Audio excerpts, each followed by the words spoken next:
ఈ ఉదయమున నీవు ఎవ్వరినీ కలుసుకొనక ముందు ప్రభువును కలుసుకో. నీవు ఎవ్వరినీ చూడకముందు ప్రభువును చూడు. నీవు ఎవ్వరితో మాట్లాడకముందు ప్రభువుతో మాట్లాడు. నీవు దేనిని వెదకకముందు ఆయన రాజ్యములో నీతిని వెదకు.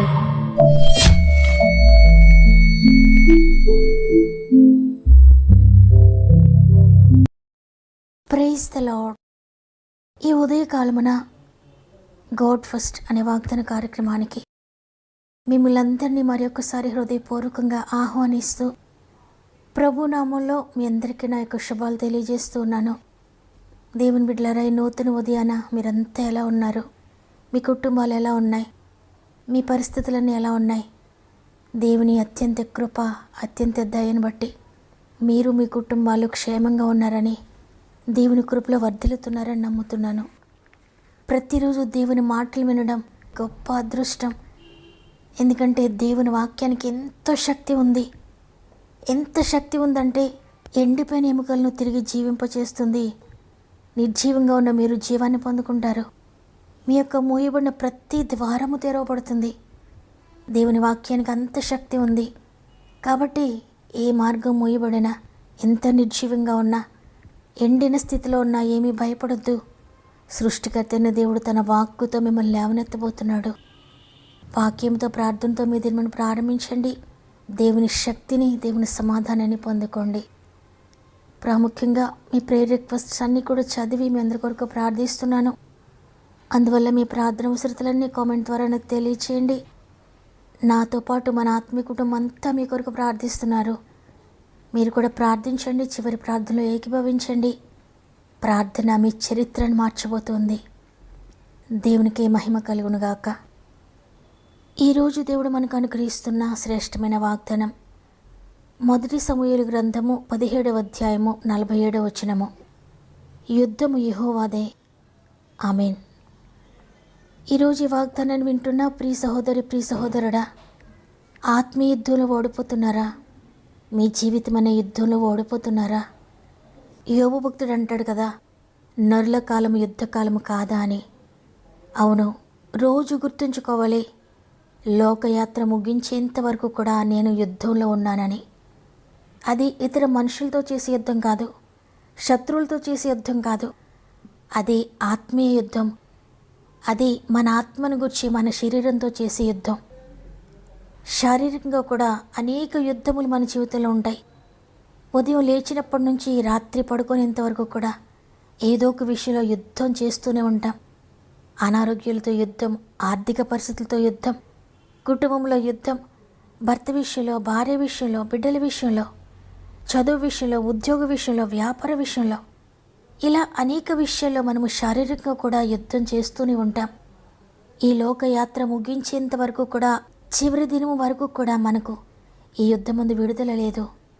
ఆ దినం వరకు కూడా మనము ఆత్మీయంగా పోరాడుతూనే ఉండాలి, శారీరకంగా పోరాడుతూనే ఉండాలి. మనపైకి లేస్తున్న శత్రు సమూహముతో పోరాడుతూనే ఉండాలి. శత్రువైన సాతాను మనుషులను ప్రేరేపించి మనపైకి లేపుతూ ఉన్నప్పుడు అప్పుడు కూడా మనం పోరాడాలి. దేవుని లేఖనం సెలవిస్తుంది కదా, మనము పోరాడినది శరీరాలతో కాదు అని. అవును, మనం పోరాడేది మనలను బాధిస్తున్న మనుషులతోనో, మనల్ని కృంగదీస్తున్న మనుషులతోనో కాదు, కానీ అంధకార సంబంధులైన లోకనాథులతో మనం పోరాడుతూ ఉన్నాం. వీటన్నిటికంటే ప్రాముఖ్యంగా మన శరీరంతో మనం పోరాడుతున్నాం. ఒక గొప్ప భక్తుడు అంటాడు శరీరాన్ని మిస్టర్ డాంకీ అని. చాలాసార్లు అన్నిటినీ జయిస్తాం, కానీ శరీరం విషయంలో ఓడిపోతూ ఉంటాం. అందుకే మనం పోరాడేది ప్రాముఖ్యంగా మన శరీరంతో. మన ప్రధాన శత్రువు మన శరీరమే. ఈ శరీరమైన యుద్ధమందు మనకు చివరి ఊపిరి వరకు కూడా విడుదల లేదు. ఈరోజు ఈ వాగ్దానాన్ని వింటున్న మీరు ఈ యుద్ధాన్ని చేయలేక ఓడిపోయామనుకుంటున్నారా? ఆత్మీయంగా ఓడిపోతూ, శారీరకంగా ఓడిపోతూ, మనుషుల మధ్యలో ఓడిపోతూ, ఇక నేను యుద్ధం చేయలేనని చేతులెత్తేసినట్లుగా ఉన్నారా? అయినప్పటికీ భయపడకండి. ఎందుకంటే ప్రభు ఈరోజు వాగ్దానం చేస్తున్నారు, యుద్ధము నాదే అని. మీరు చేయలేకపోతున్నా, మీకు అసాధ్యం అనిపిస్తున్నా, మీ జీవితంలో ఉన్న యుద్ధము ఏదైనా ప్రభు మీ పక్షంగా చేయబోతున్నాడు. చూడండి, ఇక్కడ దావీదు మహారాజు కూడా తన ఎదుటున్న భయంకరమైన గొల్యాతుతో యుద్ధం చేస్తూ తను పూర్తిగా ప్రభు మీద ఆధారపడి తన ఎదుట నిలువబడి ఉన్న గొల్యాతును చూస్తూ అంటున్నాడు, యెహోవా కత్తి చేతను ఈటె చేతను రక్షించేవాడు కాడని ఈ దండు వారందరూ తెలుసుకుందరు. యుద్ధము యెహోవాదే, ఆయన మిమ్మును మా చేతికి అప్పగించునని చెప్పాను. చూడండి ఎంత ధైర్యంగా చెప్తున్నాడు దావీదు ఇక్కడ. నా ఎదుట నా గొల్యాతుతో యుద్ధం చేసేది నేను కాదు, నా పక్షంగా నా ప్రభు యుద్ధం చేయబోతున్నాడు. నా దేవుడు యుద్ధం చేయడానికి ఆయన కత్తి అవసరం లేదు, ఈటె అవసరం లేదు, ఆయనకు ఏ వస్తువు అవసరం లేదు, ఏ పదార్థం అవసరం లేదు. సర్వశక్తి కలిగిన దేవుడు ఆయన ఎంతో సులువుగా నీ యుద్ధాన్ని జరిగిస్తాడు. నీవు అనుకోవచ్చు, ఈ యుద్ధం దాటాలంటే, ఈ పరిస్థితులు దాటాలంటే ఇవి కావాలి కదా, అవి కావాలి కదా అని. కానీ దేవునికి ఏది అవసరం లేదు. నీ దగ్గర ఏమున్నా ఏమి లేకపోయినా, మీరేది కలిగి ఉన్నా ఏది కలిగి లేకపోయినా దేవుడు మీ పక్షంగా యుద్ధం చేయబోతున్నాడు. ఆత్మీయంగా పడిపోయిరా, ప్రభు నీ పక్షంగా యుద్ధం చేసి నిన్ను లేవనెత్తుతాడు. దావీదు దేవుని మీద ఆధారపడినట్లుగా మీరు కూడా దేవుని మీద అంతగా ఆధారపడితే, యుద్ధము నేను చేయడం లేదు, నా దేవుడే నా పక్షంగా చేస్తున్నాడని విశ్వసించి మీ నోటితో ఒప్పుకుంటూ ఉంటే దేవుడు మీ పక్షంగా తప్పక పనిచేస్తాడు, మీ పక్షంగా తప్పక యుద్ధం చేస్తాడు.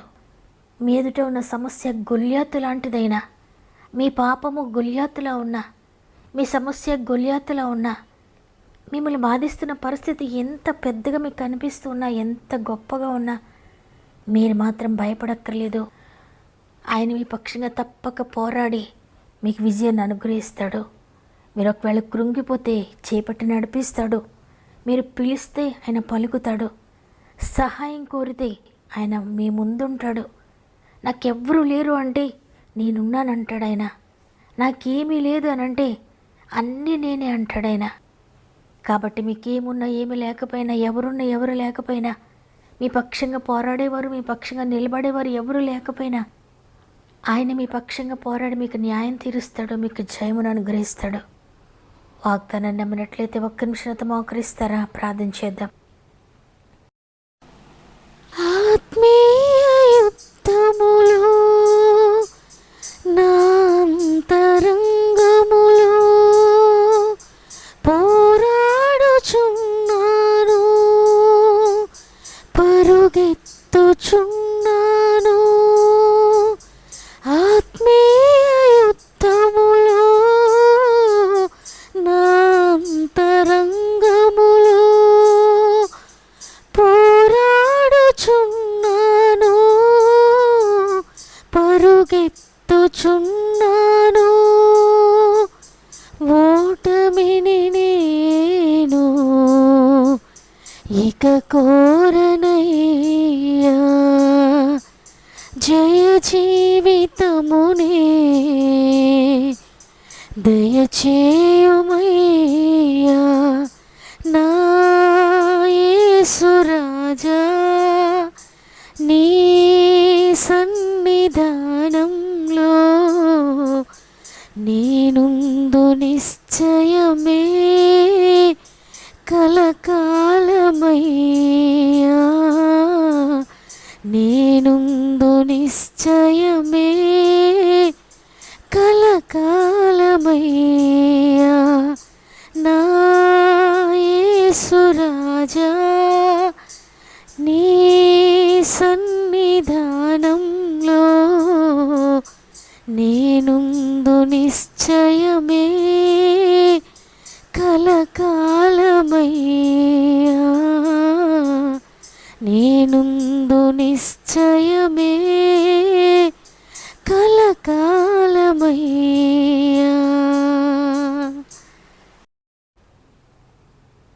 తండ్రి, నీకు వందనాలు అయ్యా. నీ ఉచిత కృపను బట్టి మరి ఒక్కసారి మమ్మల్ని దర్శించి, మరి ఒక్కసారి నీ వాక్కుతో మమ్మల్ని బలపరిచి ఈరోజు మరలా నేను స్తుతించే కృపను అనుగ్రహించారు తండ్రి. యుద్ధము యెహోవాదే, యుద్ధము నాదే అని చెప్పారు. మీ పక్షంగా యుద్ధం నేను చేయబోతున్నానని ఈరోజు సెలవిచ్చారు తండ్రి. అందుని బట్టి నీకు కృతజ్ఞతలయ్యా. ఎంతమంది వారి జీవితంలో పోరాడలేని స్థితిలో ఉన్నారో, ఎంతమంది పదే పదే పాపంలో పడిపోతూ ఓడిపోతూ ఆత్మీయంగా నేను ఇక లేవనెత్తబడలేను, అన్ని రకాలుగా ప్రయత్నించి ఓడిపోయాను అనుకుంటున్నారో, పరిశుద్ధాత్ముడ ప్రతి ఒక్కరి చేతిని పట్టుకోండి అయ్యా. వారి ఎదుట ఉన్న గొల్యాతులను మీరు పడగొట్టండి అయ్యా. వారి మీదకి లేస్తున్న గొల్యాతులాంటి సమస్యలను పడగొట్టండి. గొల్యాతులాంటి పాపమును పడగొట్టండి అయ్యా. గొల్యాతులాంటి వ్యసనములను పడగొట్టండి అయ్యా. గొల్యాతులాంటి ఆర్థిక బంధకాలను పడగొట్టండి అయ్యా. గొల్యాతులాంటి మానసిక వేదనలు పడగొట్టండి తండ్రి. గొల్యాతులాంటి వ్యాధులను పడగొట్టండి నాయన. గొల్యాతులాంటి కోర్టు కేసెస్ను పడగొట్టండి అయ్యా. న్యాయం జరిగించండి. వారి ఎదుట గొల్యాతులో ఉన్న వ్యాపార సమస్య అయినా, వ్యవసాయంలో సమస్య అయినా, ఉద్యోగ సమస్య అయినా, చేతి వృత్తుల విషయంలో సమస్య అయినా, గృహం సమస్య అయినా, ఇంటి సమస్య అయినా, భార్యాభర్తల మధ్యలో సమస్యలైనా, వివాహ విషయంలో సమస్యలైనా, గర్భఫల విషయంలో సమస్య అయినా, వారి ఎదుట ఒకవేళ ఎగ్జామ్ ఒక గొల్యాతుల కొండలా ఉన్నా, వారు దాటలేని అనుకుంటున్న పరిస్థితులు ఉన్నా, పరిశుద్ధాత్ముడ ప్రతిదాన్ని కూడా మీరు దాటించి అద్భుతమైన విజయాన్ని మీరు దయచేస్తున్నారు నమ్ముతున్నాను తండ్రి. ఈరోజు ఎవరైనా ఎగ్జామ్స్ రాస్తూ ఉంటే మీరు తోడుగా ఉండండి అయ్యా. ఎవరైనా ఇంటర్వ్యూస్కి వెళ్తుంటే మీరు తోడుగా ఉండండి తండ్రి. ఇదని మనం ప్రారంభిస్తూ ఉండి ఈ రోజంతా మా ఆత్మీయ కుటుంబం అంతటికీ తోడయండి, చేపట్టి నడిపిస్తారని యేసయ్య పరిశుద్ధమైన నామములో అడిగి వేడుకొంచున్నాను తండ్రి. ఆమెన్. ఈరోజు ఈ వాగ్దానాన్ని విన్న ప్రియ సహోదరి, ప్రియ సహోదరుడా, ఇంతవరకు అన్ని విషయాల్లో ఓడిపోయారేమో, జీవితం అనే యుద్ధ రంగంలో ప్రతి ఏరియాలో కూడా ఓడిపోయారేమో. అయితే దేవుడు ఈరోజు మిమ్మల్ని గెలిపిస్తానని, మీకు బదులుగా యుద్ధం నేను చేస్తున్నానని వాగ్దానం చేశారు. అయితే ఈరోజు ప్రభు మీ పక్షంగా యుద్ధం చేసి మిమ్మల్ని గెలిపించబోతున్నాడు. వాగ్దానాన్ని విశ్వసించండి, ఎత్తిపట్టి ప్రార్థించండి. నమ్మిన వారందరూ ఆమెను కామెంట్ చేయండి. మీ ఇష్టాన్ని తెలియజేస్తూ లైక్ చేయండి. మీకు తెలిసిన వారందరికీ షేర్ చేయండి. దేవుని చిత్తమైతే తిరిగి రేపు అందరం కలిసి ఆయనను స్తుతిందాం. అంతవరకు ప్రభు మీకు, మీ కుటుంబాలకు తోడేండి నడిపించును గాక. God bless you.